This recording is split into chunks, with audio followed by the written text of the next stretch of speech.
Chin up. There you go. What's abnormal is these right here. Oh, that right there. Okay. It's just less on this side. This is hammering more. You can even, I'm not gonna, if you don't know, Just kidding. touch my hamstring. A candle that burns twice as bright burns half as long. Doesn't make it a disease candle. How often do you have headaches? On a fairly regular basis. Once a week, twice a week, 3 days a week? How many days a week would you say? Maybe 3 days a week. And how long has that been going on? Probably 6-ish years. Okay. Which that's also part of my kind of my medical story, which maybe it's connected with spinal health, but I started seeing a functional doctor about 6 months ago because in my I'm 39 now. In my early 30s, I just kind of started feeling tired a lot and kind of cranky, and it's kind of gotten worse over the years. And so I started seeing a functional doctor. They said you have gut health issues, you have a lot of toxicity going on. Okay. I was like, just give me a good center here. Yeah, so we're dealing with a significant forward head posture. And maybe I'm the first person to tell you, you're about 2 inches forward. Head weighs about 10 pounds. Every inch the head goes forward doubles in weight in terms of what the muscles are working, right? So if I hold a bowling ball close to me, it's not so difficult, but if I hold it out in front of me, it's harder work. So the head going forward, and this is where I have 4 kids, this is your 6th on the way, a lot of playing with kids and being bent forward and sitting and driving and cooking. Everything in life is forwardly rotated, so if we spend all our time here, our body retains some of it. We don't actually reset. So the ear hole, called the external auditory meatus, should be over the center of your acromion from the side. That's what I'm looking at. Your head is forward, and with that, there's going to be tension in your neck. So the neck muscles are working really, really hard. One of the things that muscles build up when they are used a lot, like if you're at the gym and you're lifting weights, you feel that burning. That's lactic acid. So posturally, these muscles are working too hard. They're building up a lot of lactic acid. The nerves that cause a headache are essentially from your upper neck. So inflammation and tension in your upper neck from your posture and life and work and maybe injuries have all compounded to now you have all this tension in your neck, and now we're getting headaches. The difficulty is that you said, Ed, I don't have any symptoms, but you're in avoidance. And so it brings me to the question of like, well, what's in there that you're trying to get away from, right? It's like if I injured my right ankle and I'm fine. Well, put somebody on the right. Ow! You're hurting me. Well, no, I'm going to make you run into the things that you're in avoidance of. Exhale for me. Let all the air out. I got you. Deep breath in. Head back. Exhale. Let all the air out. There you go. Deep breath in. Let it go. I got you, buddy. Thanks. Did he tickle him or adjust him? No, but it's the first time you've ever felt those joints move probably in a while, right? And I've been adjusted. My dad's a chiropractor. I've adjusted my whole life. There was some resistance there. They moved, but they weren't. I try to illustrate by your back is supposed to be really soft in here. You understand? Yeah. If you kept your hand on my back and I go forward, my back would get real stiff. Do you understand? Because I'm not in the right posture. I don't belong here. I belong here, right? I have tightness in my back. Well, stretch your muscles. Like, no, get the posture fixed, right? The posture is what creates the tension. You can even, if you don't know, Just kidding. touch my hamstring. I was going to say you can't touch my hamstring, but now you can. When I go forward on my toes, watch, feel. Yeah. See how my hamstrings got tight? Right? Because I have too much weight on my toes right now, right? Now when I come back, they relax, right? Yeah. So many people have too much tension. They're like, I need to stretch my hamstrings, right? Because they're tight. And I go, no, you don't. You need to get the weight back on your heels. There's too much weight on your toes, which will then cause, which I'll check your toes out in a minute. I can see some hammer toes already forming on that right foot. So the toes are going to start hammering, drop metatarsals, plantar fasciitis, shin splints, knee problems. Those are all consequences that the world puts in different categories. It's one problem, which is your head's 2 inches forward. That there are, believe it or not, nerdier chiropractors than me that all they care about is getting this lined up from the side. And lower back pain, knee pain, foot pain, all of those are consequences. Thyroid dysfunction, the nerves that leave your lower neck go to your thyroid. So sometimes you were saying earlier in your early 30s you start feeling a little tired or fatigued. I would connect that to your thyroid, that the nerve pressure was starting in your lower neck. your body compensated by putting your head forward. Do you understand? And so it, it abated or alleviated, but it really is, it's a problem with your lower neck. The thyroid doesn't have any self-intelligence. It doesn't decide to work on its own. The brain communicates to it through nerves that leave your lower neck that you're in avoidance of. Deep breath in for me. We're just going to twist. Twist. I got you. Easy, easy. Exhale. Easy, easy. Oh, good. Other side. I got you. Other side. You're good. It's been a long time since somebody was like working with as like I work with little kids, my kids. I do all kinds of things with them, but it's been a long time since anybody was doing anything with me. Hands in your belly. Take a deep breath in here. I got you. We'll go gentle. Here we go. Exhale. Easy, easy. Face that for me. Very good. The cracking sound. Yes. What makes the cracking sound? Very good question. Very good question. So the sound comes from air bubbles. There's carbon dioxide in our bloodstream, and over time, there's some of the air bubbles are going to diffuse into what we call the synovial joint space. So wherever two bones come together, there's a synovial joint capsule, and there's blood vessels that feed that joint. Air from the bloodstream, bubbles will form in the capsule. That field makes pressure, right? Those air bubbles are occupying space does that make sense? That there should be fluid in there. And so when you move the joint, those air bubbles get released from the joint capsule. That reduces the pressure. That's why kids will pop their neck, or you're going to make the joint feel better. The difficulty with that is the more you mobilize a joint, the more inflamed it'll become, which means more air bubbles will build up. Does that make sense? Then you'll need to pop it again, right? So hypermobility can make a joint swell. Like if you kept on spraining your ankles, right? That joint will start to get swollen, right? So the whole goal with chiropractic is to not adjust the joints that are overstressed and to only adjust the joints that are typically stiff. For instance, you might say, well, I think if you move that joint, it wouldn't hurt. I'm not interested in moving the joints that are already moving. My goal is to only work on the ones that are stiff. Big bump here on the right side of your neck. Not sure if you ever noticed. You like sleep on your left side. You're a left side sleeper? What do you think? Yeah. I don't suppose he. So when you tilt your head to the left, the bones all shift to the right. So your head is straight with your torso right now, but the bones are all sticking out of the right, meaning that you're essentially in left tilting. Your car's drifting to the left. You understand? Like you're on a flat road, but the car pulls to one side. Real gentle. Here we go. There you go. Easy, easy. Here we go. Chin up. There you go. So if you're wondering, Crunchy Daddy. there was more sound from that second one. If you're wondering, the first one it moved, let's say a fair amount, and then the left side moved a lot more. That's based on distance. The distance that the bone is from where it's supposed to be is larger on the right. It's more misaligned. The word you might have heard before, it's a common word chiropractors use, is subluxated. Subluxated meaning sub meaning less than, luxated meaning dislocated. So the bone is crooked. It's more subluxated right there. Feel that knot? Yeah. I'll show you. I'll rub the left side in a second. There's no knot on the left, and there's a little Frankenstein bolt. It's your neck not wanting to go this way. Your head doesn't like tilting to the right. That's why I can say you like to sleep on the left, because I doubt very much that it's comfortable to compress this knot on the right side of his neck. And no one cares until the discs rupture, right? That's not healthcare.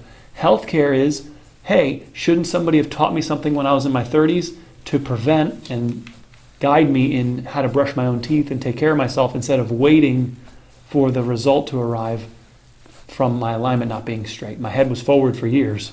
Well, what was done about it? Nothing. Everybody said, how do you feel? Right? And that's actually fine that you have no symptoms in that sense, because I don't use symptoms as my barometer. Right? The orthodontist doesn't wait till people have problems before they put braces on teeth, nor do I wait for there to be disc injury before we start teaching people about how to get to the right alignment. So what is the bulge? Is that the bones being Sure. out of alignment, or is that like a swelling? No, the bone's out of position. Right. When you biomechanically, when you tilt your head to the left, the vertebrae shift to the right. You understand? So the bone is actually stuck over on the right-hand side. There's an injury that happened most likely on the right that made your head tilt to the left to get away from it, and then the bone slid to the right. It's like, going back to my ankle sprain analogy, you busted your right ankle, so you put all your weight on the left side to get away from the injured side, and then you're like, well, my right ankle doesn't hurt if I don't step on it. Well, put some weight on it. Well, it hurts now. well, yeah, you need but you see how the left side's going to get damaged at a faster rate because you're avoiding the right? And so we call that the compensatory injury. Original injury, compensatory injury due to the avoidance of the original injury. So these are the roots of your neck down here. These roots get elevated when our head goes forward. You'll have soreness and tension in here, and people can rub this forever and ever, but if we don't get the head back over the shoulder, it's pretty silly, right? We should fix the alignment, guide the patient to get their ear back over their shoulder. But these are like the tree roots, I think of it. So are you actually able to move the bone over in a It'll move, session like this? Well, the only way for it'll move temporarily. Ultimately, we have to stretch the arch back in your neck, right? And teach you to stop sleeping on your left side, right? Or turning your head left. There are habits that you have that this is why you don't want to go to lunch with me. You understand? Because I'm going to keep, you're tilting your head left. You understand? It's going to get really annoying really quick. But the first way to address a problem is to identify it, right? You don't even know you're doing it until I make fun of you and point it out all the time. Your head, you desire this. Look how easy your head. You see how easily there's no bump up here, and your head willingly tilts left. I'm trying to show you. Look how easy that is, and then look how there's a restriction. Yeah, can I just? It's okay. Yeah. I'm fixing it, but yeah, there's. Yeah, I don't know. I never really noticed that one way didn't move. Yeah. Which I sleep on my left side too. Correct. Right? Or let's see. I usually sleep on my left side. I know. Yeah. But I do sleep on my right side too. Sure. But Okay. Give it a shot. What's the best way on to your sleep? back? On your back. But my point is, I want you avoiding the left. Would be my first prescription. Would be to not feed the monster. Yeah. My point is that I wouldn't be surprised if you could start on your right side, but I guarantee you're going to get off of it. There's going to be it's not pain, it's an uncomfortability. It's going to be like, nah, it's just more comfortable over here.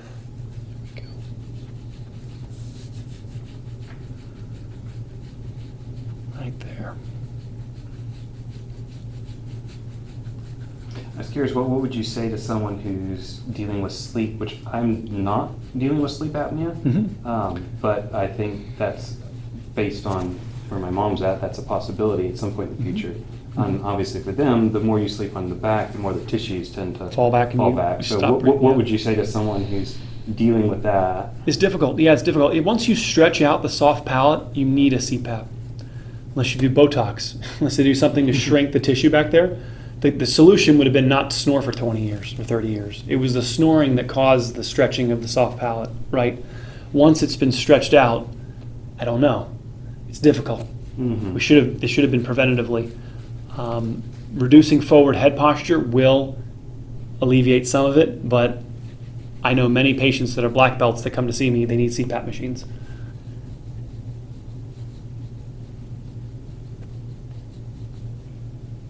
So there's supposed to be a curve in your neck called a lordosis. There's an arch. I'll show it to you. Your neck should want to be here. And in order for this to be the comfortable position for your neck to be in, now this is deeper than how much curve you're supposed to have, but in order to bring it from 0 to 45, we have to take it farther so that you want to be in the middle. And so we have stretching devices we're going to use that at the end of the visit, and I'll show you. We use them to mold the curve back in your spine. So you asked me about that bone. It'll go right back out of alignment if we don't stretch the ligaments that wrap the spine. Somewhat related, how much good can we do in one visit? Significant. So a couple things. The main formation what we're going to do today is not only make things move that haven't been moving, guide him to actually how to brush his own teeth, and then to start viewing his spine, in a different way, meaning that we start identifying all the times that we, for say, look down, right? Every time your chin tucks, you're undoing and taking out some of that curve in your neck. Bringing the phone up when you're using your phone, not always rounding as far forward as you could be more upright as you can be. And it is a lifestyle. It is a new way of kind of, caring for your spine despite it not hurting. The left side of your back right here, this is all elevated relative to the right side.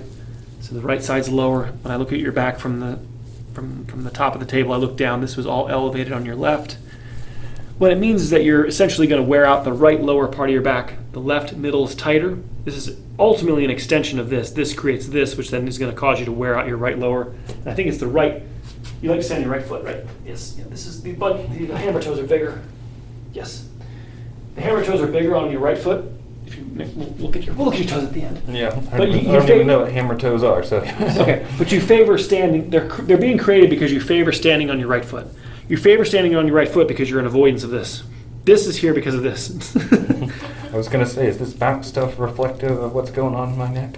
Correct. It's, if my dad comes in here, the first thing out of his mouth would be, "It's always your neck." You know what I'm saying? So that's kind of the forward head posture is the predates everything. That's the first problem that then creates a domino effect. But you're going to wear out your right knee faster. You understand this meniscus is going to age. The whole chain on the right side, they'll say it's age, and the reason why your knee fell apart is wear and tear. Well, how old's his other knee? Right? So it's not really wear and tear if everything in our spine is the same age, right? It's alignment. The alignment was putting extra stress on areas, and the candle that burns twice as bright burns half as long. Doesn't make it a diseased candle. The alignment of your tires in your car matters, the alignment of your teeth matters, and the alignment of your spine matters. And our world waits till the engine blows up. That's not health care, that's sickness care.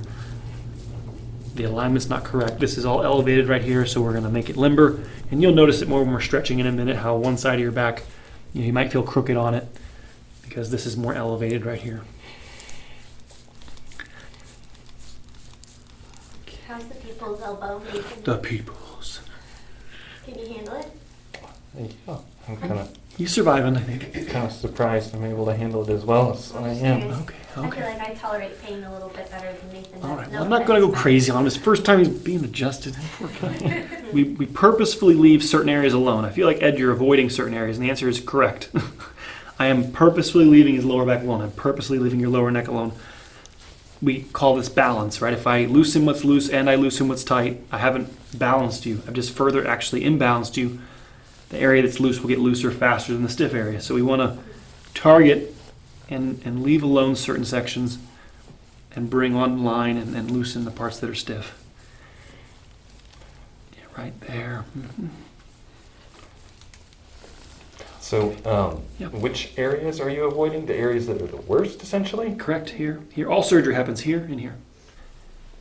The reason for why all the surgery happens here and here is because this is stiff, and the alignments, you understand, all the other vertebrae aren't working properly, and they're sending their work to those two respective areas. Gotcha. So Right. basically your strategy is not to work on the ones that are being overworked, but work Right. on the Hypomobile ones, right? work on the supporting ones, so that if they do their jobs, then that takes the pressure off got of it. those other ones. Preach it. You can't help a sprained ankle by further spraining it. It's already sprained. What are you going to do? Sprain it some more? Can you help a cut on your skin by sticking your finger into it and making it? It's already injured. My job is to take the stress off the area and put it somewhere else. Now, I'm not saying that the area that I move the stress to is going to just love this idea. This feels great, Ed. Thanks for stressing me out. Right? The middle back isn't going to like being told to move. It's been on vacation while it's been sending all its work down to your lower back or your lower neck. And then, because your lower neck's been overstressed, your head went forward. You understand? Because maybe I didn't illustrate also on that model of the spine. The disc actually has no feeling. The disc, that cartilage on the front, has zero feeling. So you can injure and herniate that disc and feel wonderful. Until that disc hits the nerve, at that point there's a symptom. That's usually minimum 10, 15 years. Mm-hmm. So what do we do in healthcare wise to help people? Well, let's just wait till we have sciatica. When you have sciatica, you realize that event, that the cause of that started 15 years ago, that now brought you to, I can't get out of bed, or I have pain shooting down my legs, my hands are going numb. The enamel on your teeth has no feeling, the discs have no feeling. So we have to use more objective things like posture, mobility as our way of analyzing the health of someone's spine, not symptoms. Okay. If you want a quiet visit, it costs double. Costs double for the quiet visit. I was thinking of feeling sorry for the person that has to cut and splice all the video. Right. So these marks represent just the dead blood, the adhesions, the stiffness that's been in these areas, however long they've been stiff. The darker the mark, usually the longer it's been stiff. wanted to see it come out. So are you seeing anything else in my back besides the reflection of what's going on in my neck? This is the loss of curve down here, right? So this curve is not created or destroyed, just changes places. When you get too much kyphosis up here, it takes it out of your lordosis. So you're supposed to have a lumbar. So, can you say that in English? Everyday English. Hang on, I'm gonna take a picture. You're supposed to have a front-facing curve here. There's supposed to be an arch. This is why we have lumbar support. There's supposed to be an arch down here. Mm-hmm. When this curve becomes too hunchbacked, when you become Quasimodo up here, you lose your. He asked for English words. He knows who Quasimodo is. When you become a hunchback up here, it takes it out of your normal curves, right? So in order to bring this curve back, it requires this to be reduced. We have to reduce the kyphotic curve that's excessive up here. In order to do that, we have to first loosen you. Okay. So we're having left-right issues because of the injury, in my neck. And then we're also having like forward back curve issues. Yep. because we're curving Avoidance, yep. forward too much. I can exaggerate if you want to see it. This is what it looks like. Your head's tilted left. You understand? Mm-hmm. Do you see how this is popped up over here? Yeah. Because I'm exaggerating, but that's how it goes. This goes left. You can't walk around with your head tilted, so you drop a shoulder. Mm-hmm. Right? If you walk around with your head tilted, you're in avoidance of an injury on the right side. You won't walk around with your head tilted, so you do this. That's then elevated your left lower. And do you see how now I'm going to abuse the right foot? Yeah. Right? Yep. It's exaggeration, but that's what this is. This is the domino effect. Okay. So show them the pictures. Yeah, show them. It is interesting, like when you do your thing, being your perfect self. Yeah, right. Thank you. Well, it's like the rest of us, I think, don't know that. That's like, me and Moses. this is possible. Like this is what it ought to be. Okay, so here's you laying down, Right. so you can kind of see the hunch there. There. Okay. Yeah. Okay. Yeah, I see that. So basically, Nathan should he have a deeper curve in So the what's happened lower is, back? watch. When you take this curve here is too big. It's gotten bigger, Right. and this Uh-huh. curve went flatter. Okay, so he's So you flatter got- on this. This has to go in, Right. and then the lumbar curve Right. will come back. Okay. Right. Same thing with the cervical curve. Okay. Yeah. So this one will go this way. I don't know if you can see there. The tilt is. I didn't see it before, but it's less. Because I do see that my right shoulder's a little lower than my And left. you can yeah. see you had a little more on the A gauche little more coming up. pinky on the left, or yeah, Let's see. All right. heat Here's map. you versus Mr. Perfect. Yeah. The ear just goes to be over the shoulder. No wonder you have headaches and there's tension. But I mean, even real quickly, you can just push your head forward. Try to take a deep breath in. Okay. Now bring your head back as best you can. Now take a deep breath in.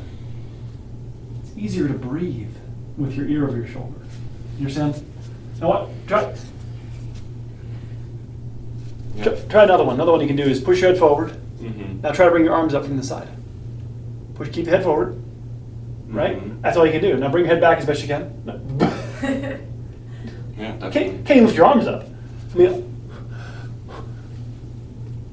that's it. Like I can't lift my arms up higher than that. I got you, buddy. All right, take a deep breath in, buddy. Here we go. Exhale. Wow. Okay, all right, we're good. It's okay. Put your arms down for me. Bob Seger needs to call him up for the Like a Rock concert. You know, like a rock, just like Nathan's back. That's not funny. That's not funny at all.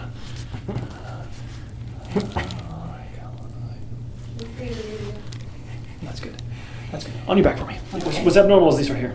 Oh, that right there. Okay. It's just less on this side. This is hammering more. So hammered toes is. So what? Look. Look. See how my toes are just They're straight. So basically they're kind of like arching up like that. You're correct. It's like doing this. Okay. Yeah. Right? It's not supposed to. It's supposed to be straight. This toe should be like here. This is the phalange. This is the metatarsal. There's a joint there. Essentially, the end of the toe is going upwards, and you're going to start shearing and damaging that metatarsal. They call it metatarsal supports, and they put pads in people's shoes, and all this is silly. We should just get the toe back aligned up. Why is it hammering? Because about 80%, 70-80% of your weight belongs on your heel. There's too much weight on your toes. Okay, you want to know something? Nathan walks on the balls of his feet. Correct. That's what's causing it, and that we need to. That's being fed by this, obviously, right? The more forward your head goes, where's the weight on my foot? It's more forward than it's supposed to be. So this is an extension of the. Now, in terms of relatively expensive, the discs in your neck are way more expensive than this. These people will spend tens of thousands of dollars on neck surgery. This is relatively cheaper, but they're all. I'd like to fix everything. Let me back for me. All connected. Correct. These are just joints in here, but there is cartilage that will wear out. Bunions. Yeah, these are all jammed. There we go. Oh, wow. That joint is not moving well. Yeah. Okay. There we go. Do you see how, in order to, I want to straighten it, but in order to actually curl the toe, it's so jammed, I have to separate it so I can actually bend it. Do you understand? It got the. And which way are you trying to bend it? We're going to be going this direction. We're going to go essentially this way. Don't ever go stop doing this. Curl. Okay. You put a ball, like a tennis ball or a golf ball, be here, and you be pushing in here and curling. Right? I do it myself. I go like this. Kind of grasp my foot, holding like that. If it starts to cramp, then back off, but you want to work the metatarsals, bringing the phalanges over and curling. Okay. Yep. So, going that direction. And then, like I said, the weight belongs on your heel. All right. Easy, easy, I gotcha.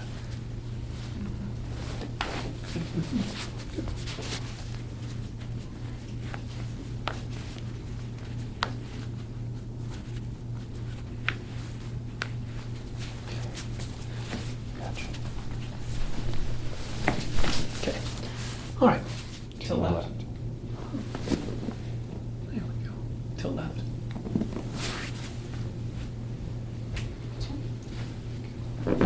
So what are you doing now?